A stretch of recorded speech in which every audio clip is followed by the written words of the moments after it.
Hey y'all, it's Paula with Hillbilly Orchids. Welcome back to my channel. I'm not gonna read off everybody's name, but I'm gonna insert a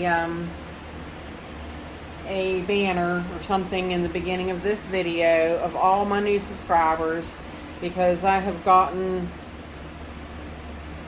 like 8 new subscribers just like really quickly. So I wanted to give each one of them a shout out, so I'm going to put a little banner up here with their name on it and thank them for subscribing to my channel. I really appreciate it. So with that said, if you can see in front of you, it is time to go over the Jax Fertilizer, the 2-part Jax system. Everybody's been asking me about this, which it's kind of hard to do, because for one, it's it's not hard to do. It's just everybody needs to do it a little differently, if that makes sense. I got my first Jax from Rick L. He sent it to me. He said, listen, try this stuff, basically do it like I'm showing you, and then adjust it to your grow space. So I'm like, okay, cool. So, which I was using the liquid hydroponic nutrients like he was in the beginning, the jungle juice and the cool bloom and those ones. I was using those and mixing, and my orchids were doing fine. They were doing great with those fertilizers, there's no doubt. He sent me the Jax and he said, use this. Wow. I mean, I'm not kidding you. Wow. I have started using the Jax and I will never look back. I'll never look at another fertilizer. I'll never look at another additive. I'll never, there's just nothing better. There's just nothing better. I'm not kidding. This fertilizer, the 2-part system, now I'm not talking about the premix stuff.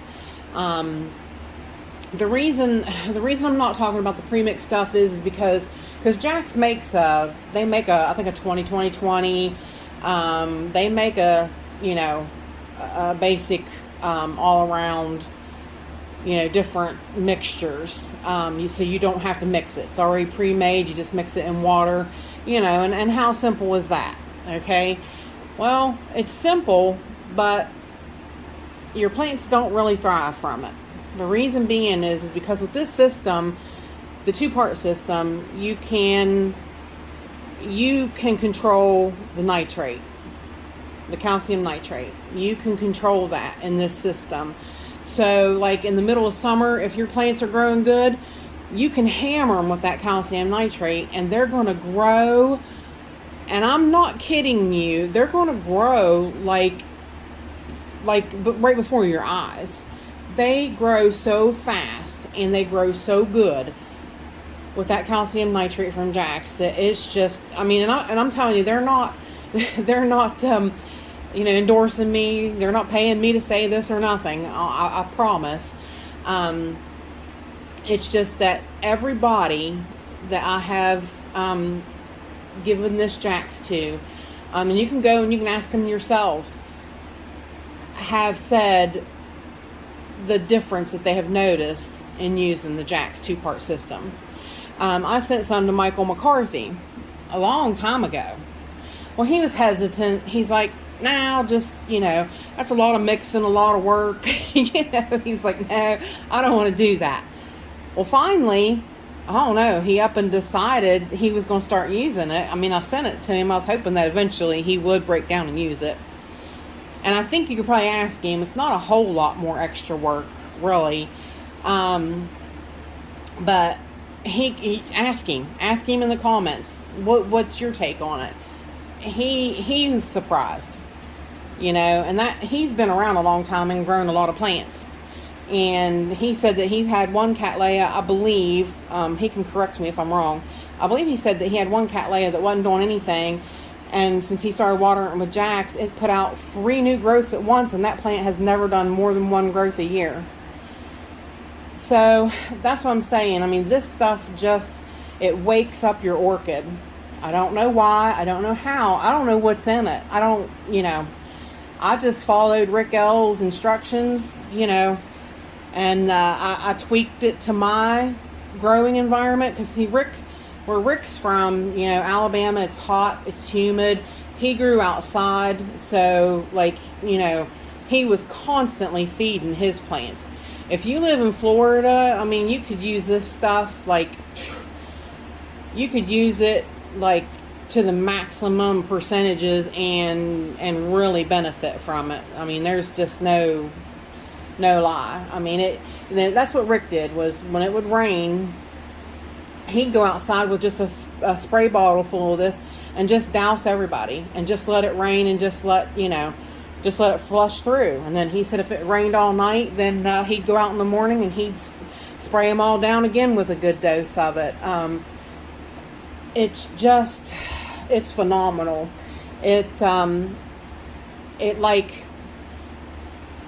hardens up your plant. I can't explain what that means. Like I said, you will notice once you start using it. Your plant will, instead of being flimsy and floppy, your plant will get more sturdy. Your leaves will have a little more luster. They'll stand up perkier.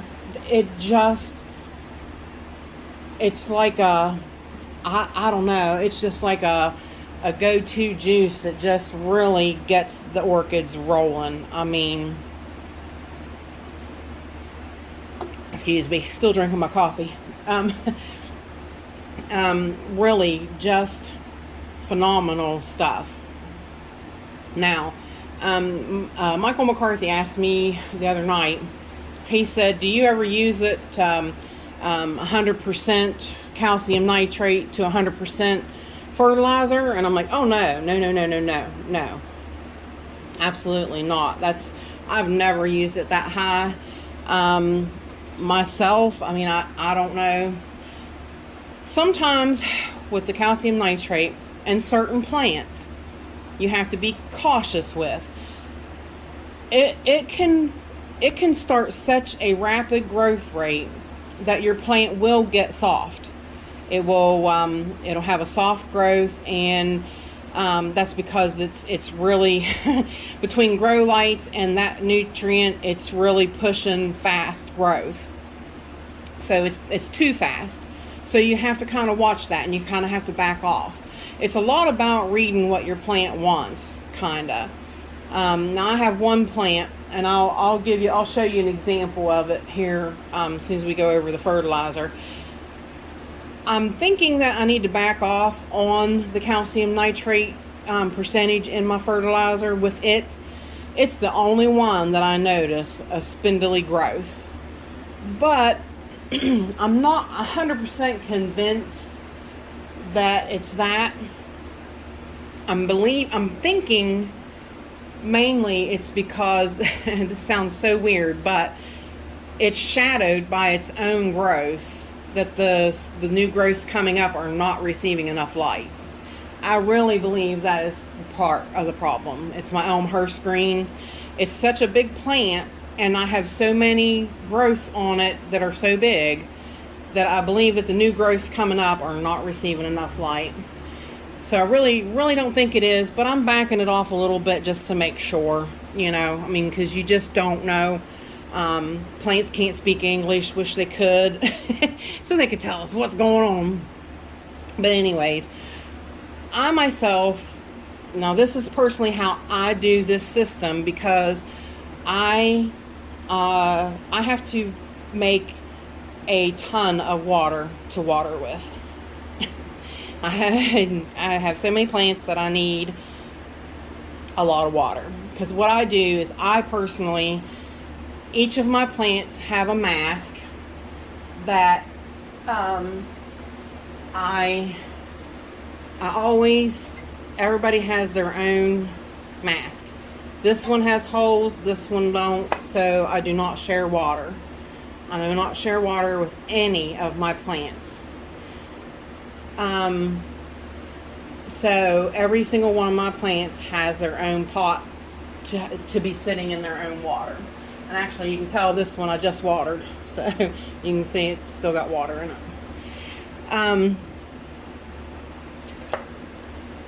What I do is I mix my fertilizer. I have a 32-gallon garbage can. If you've seen in my previous video of how I do my water with the zero water, I filter it into a 32-gallon garbage can, and I have a 20-gallon garbage can. And I do those two. It takes me that much water to fertilize my orchids every week. So what I do is personally, I have a scale so that I can measure it. Now, what I did was, according to my water, I start with zero. I start with 0 TDS, and this is really important with the jacks. A meter, TDS meter, is so important with this jack system because, you know, be it that this is a good system, if you use it wrong, it'll burn your plants and kill them. So you have to be cautious and you have to use it right. Basically, I use a scale, but I had it figured out. See, what I did was I went through, I actually took the time one day and I sat down and I figured out what percentage, what grams I needed to make my 32 gallons what I needed it to be. Okay, so this is the calcium nitrate. It's 1500. It's little balls, which I use these silica packs to help keep down moisture because it's in this moist grow room. If I didn't, this would all be a clump. So if you don't have those packs, I wouldn't keep them in your grow room or keep them where it's very moist. Because this stuff in here, literally with the lid off, it'll start melting. So be cautious.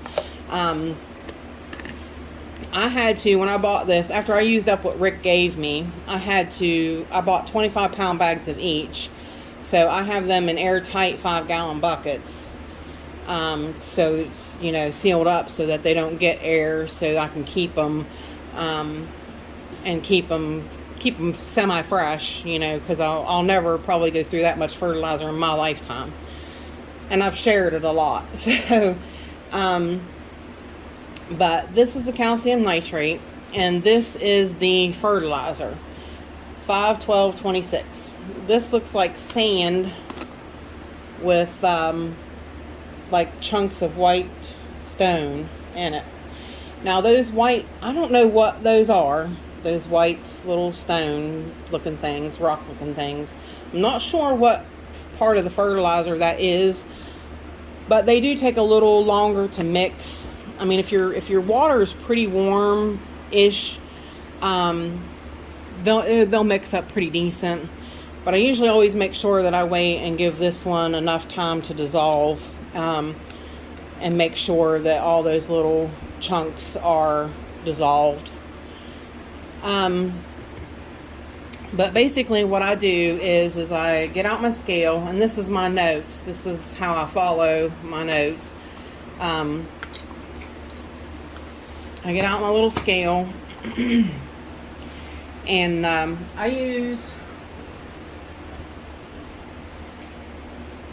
use these little cups because I have figured out that basically in my 32 gallon, if I want to, which you don't start off that high. If you're starting this system, start low.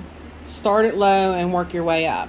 Of course, right now, most places it's winter time, so you're going to want to be low anyways. You're not going to be wanting to get, if you're working high, you need to come back down low anyways a little bit, because your plants are not, it's a little cooler, so your plants aren't producing as fast and growing as fast as they normally would.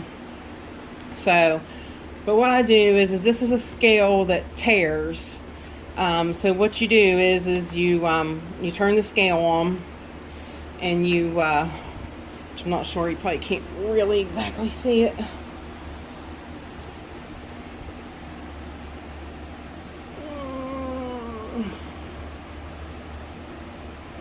might be a little bit better. You turn the scale on, and then you put the cup on there. Well, the cup, of course, weighs, and you always make sure it's on grams. The cup weighs 28 or 2.865. So you tear it out, you get rid of it, and then you go through, you go back, and like I said, what I do is I start on the low side, and in the summertime, I use 80 parts per million calcium nitrate, and that's as high as I ever go with the calcium nitrate. Right now, I have it backed off. I'm only using, I've got it back down to about 50 parts per million now. So basically what you do is you figure out, you know, for me, in 32 gallons, that is 8 grams of calcium nitrate.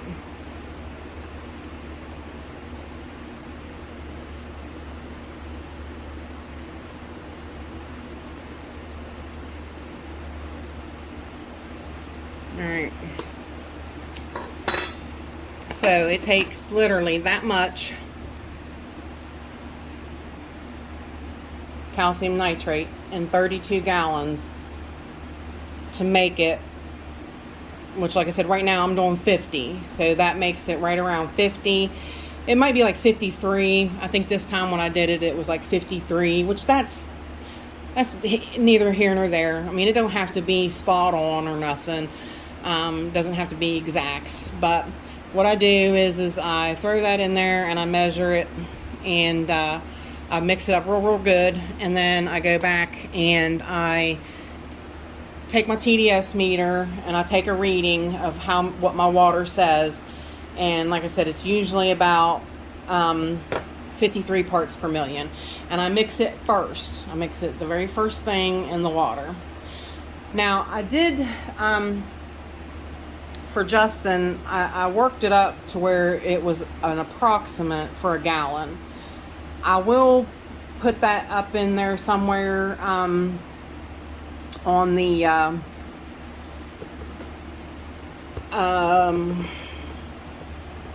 screen of how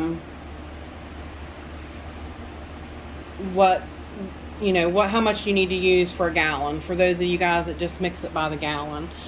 But like if you do a lot of water, you just kind of need to take a day and spend and figure out how much this really takes. But I'm telling you, it's a little bit of work, but once you figure that out, it's just smooth as butter next times, because you've got it figured out. So, I use that much calcium nitrate, which I'm going to stick that back in here. 93% humidity. I don't want it to melt. And it will definitely melt. So I stick that in there and I mix it up real good in my garbage can, and I mix, and I let it sit for about 10-15 minutes so that I'm sure that it's mixed up well.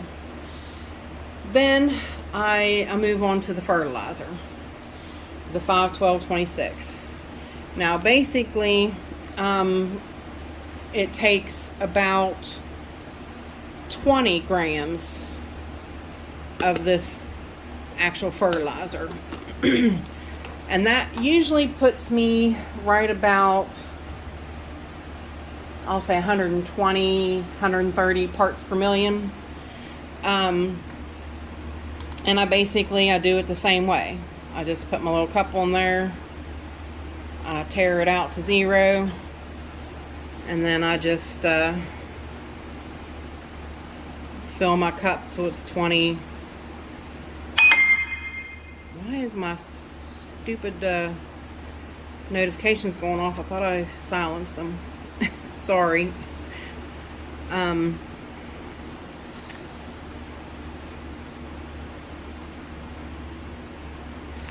It winds up being more actual fertilizer than it does of the calcium nitrate. 19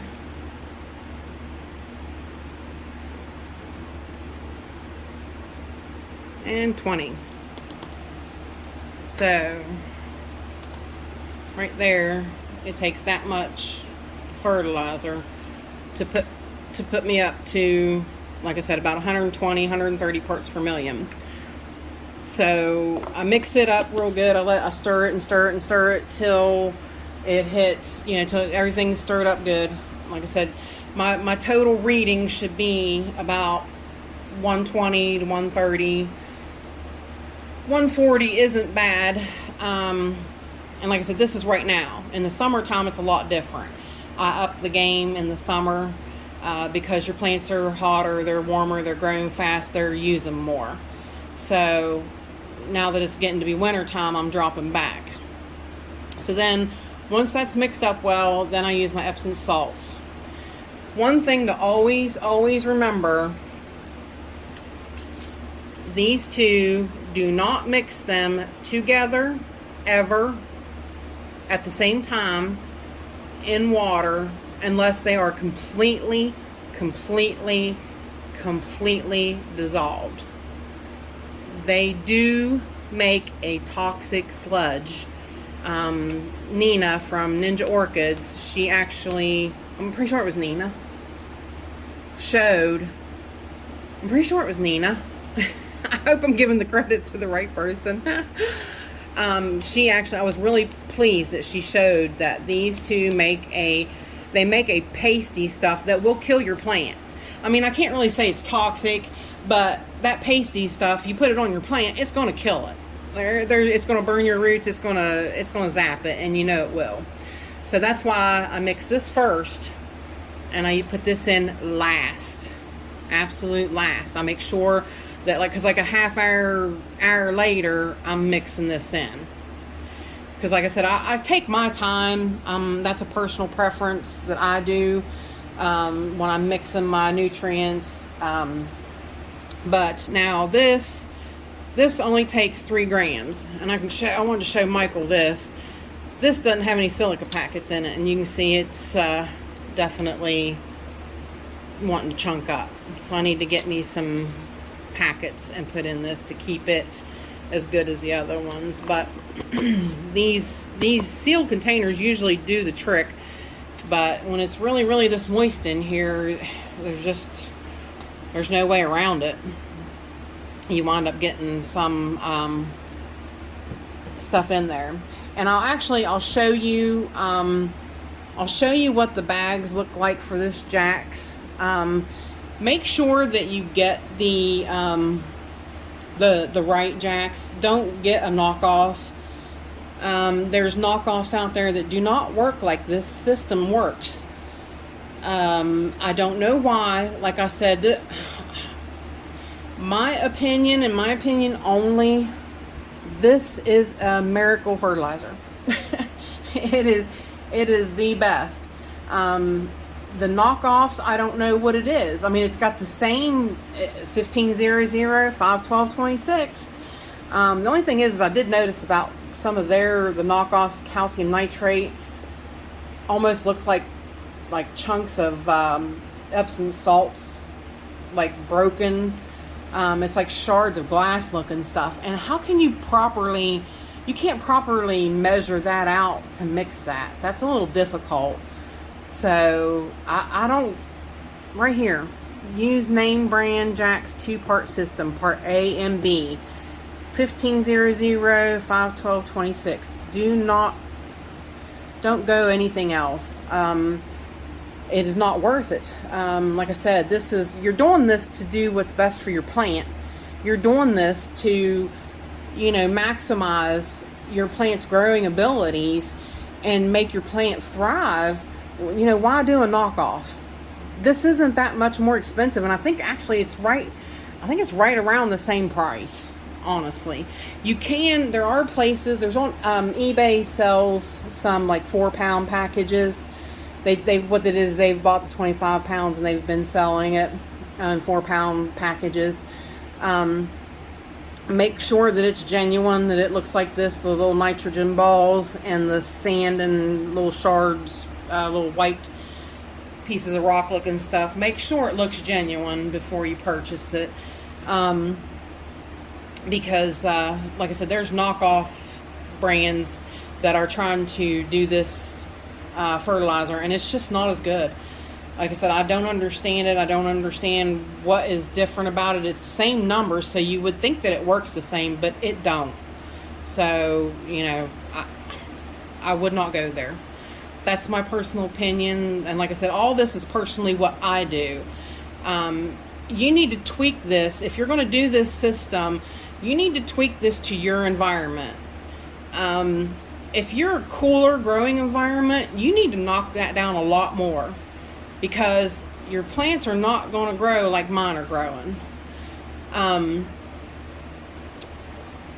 It just, you know, I keep this grow room stays at 70 degrees all winter long. Maybe once in a while it might fall to 68, but for the most part it is 70 or warmer. And in the summertime it usually don't fall below 70. It's usually 85, 90. It's usually really pretty warm in here. So, and of course, like I said, you can see the humidity. The humidity stays, you know, really, really high in here. 93% and 73 degrees Fahrenheit. That 73 is, you know, a little on the cool side for what these guys are actually used to, in all honesty.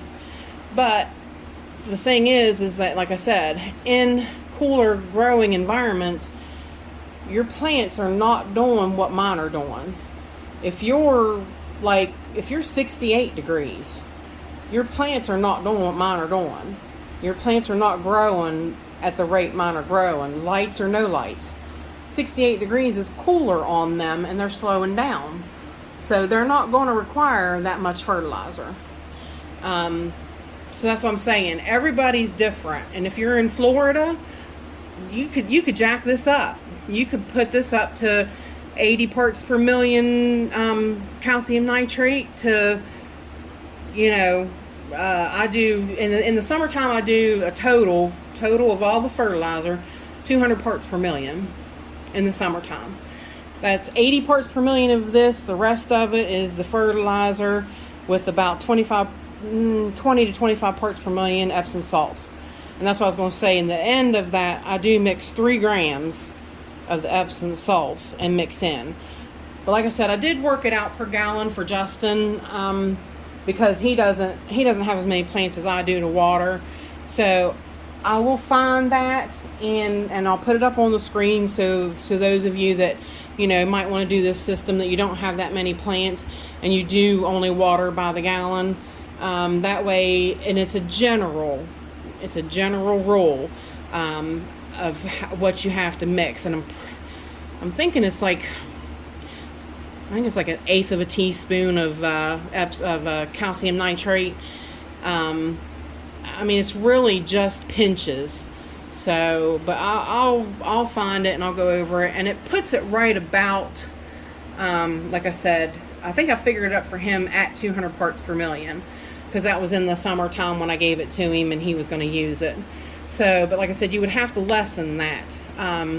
It really does not take much of that to boost up your numbers. That's why this meter is so important. Because you really got to follow the numbers. You do not want to get that fertilizer very high and let it burn your roots and kill your plants. So, that is a general consensus of, and we're about almost 30 minutes into talking about that. Apologize for running off at the head. But I do want to show you that plant. I'm not sure. Like I said, I'm not 100% sure that I can swear that is what's causing that that spindly growth. So let me see if I can grab it. And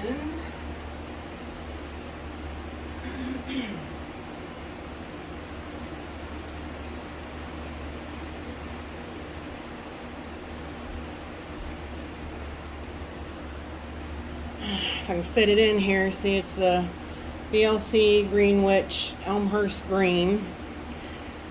This was one of the small bag babies. If you happen to see my video, I don't know if I'm putting it on after this one or before this one.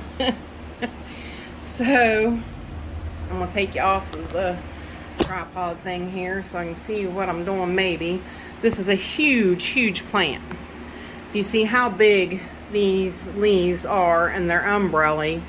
So I have, let's see if we turn around.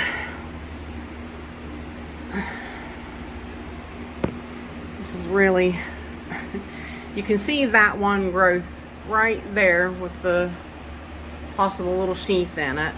It's growing pretty straight. It's growing up in between these bigger leaves. This one here, on the other hand, this one right here, I had to tie it up.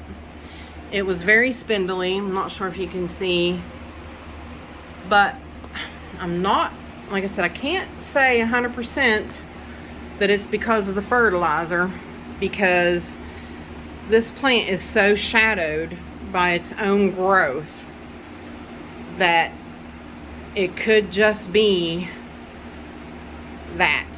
But I'm backing off the nitrogen just to make sure and find out, because I'd rather be safe than sorry. But could you imagine that at one time this plant was this size when I bought it? It was a bag baby when I bought it, and it was literally this big when I bought it. So now, almost 9-ish years later, 8-ish, 9-ish years later, this is what it turned into. A big old beast in a 8-inch pot. So, anyways, with that said, if anybody has any questions, please feel free to put them in the comments.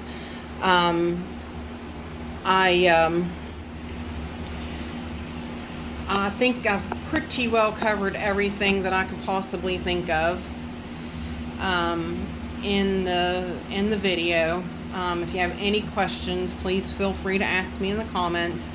I hope that a lot of you guys try it, because I mean genuinely, you'll notice in the first week, if not the first 2 weeks, I guarantee you will see differences. So with that said, I appreciate you all stopping by. I appreciate you hanging out with me, and thanks for spending your time with me, and bye for now till we meet again. Hey y'all, I wanted to add this little snippet into my video somewhere, because I believe I was starting to talk about this when I was talking about jacks, and I think I kind of got off the subject real quick for a minute. But I wanted to also cover when you purchase it. I said there was some places on Amazon that had it, and eBay that was selling like some 4-pound packages, and they are selling it with the Epsom salts too. Reason being is because when this fertilizer is used a lot with people that grow cannabis, so like it really grows cannabis really well too. I mean, like it's a phenomenal fertilizer. But the thing of it is that they use it in the 3-to-1 ratio system for cannabis. Well, that's too high for orchids. You can't use that system with orchids. So that was one of the things I wanted to make sure that I let you know. Basically what the 3-to-2-to-1 is you use the 3 parts calcium nitrate to the 2 parts fertilizer to the 1 part Epsom salts. That's what the 3-2-1 ratio means. And they use that a lot in growing cannabis. But that's entirely too much calcium nitrate for orchids. Orchids will not do well with that at all. So like I said, you have to tweak it down to grow in your grow space, so that you have to really knock down the nitrogen. Like I said, if you wind up getting too high of nitrogen anyways, your plants will get spindly and weak. I mean, they will, once you back off of the fertilizer or the nitrogen, and like I do take that wire and wire it up so that it stakes it up and keeps it strong until it does harden off the growth. And you can do that. It does not hurt the plant at all if you do have a soft growth. So that's not anything to actually worry about. It can happen. That's all I do is I just I buy this aluminum wire, bends real easy off of Amazon, and this is real good for staking them up so that until they harden off. And then this also works good for bringing unruly plants together, which Daryl Adams told me about this wire. Bless his heart. This has been the best little tidbit of information like that I've ever gotten. This stuff works great. It's like sometimes you got cattleyas that are growing, one going this way, one going this way. Well, this will bring them right back together, and you can bring them up, tie them up, and once they harden off, then you can take these off, and then they'll stay right where you tied them. So this good stuff too to have. But with that said, like I said, I just wanted to put that little snippet in here. I wanted to make sure I covered that, and I'm pretty sure that I didn't. So I'll sneak this in somewhere.